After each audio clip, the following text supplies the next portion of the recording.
The success of Brexit has given people a very misleading idea about Britain. I mean, it was presented as Britain makes a big bid for independence. Britain asserts its sovereignty.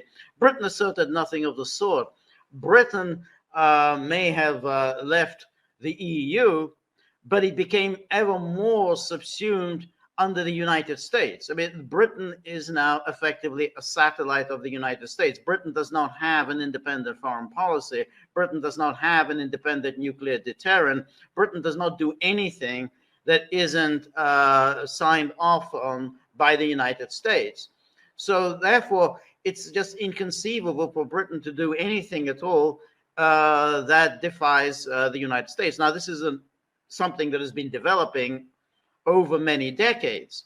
But at least back, let's say, in the 1960s and 1970s, Britain had prime ministers such as Harold Wilson, who refused to go along and help the United States out in Vietnam, even though Lyndon Johnson wanted Britain to help out in Vietnam. And then we had Edward Heath, who famously refused to take part in the American airlift for Israel during the 1973 Yom Kippur War.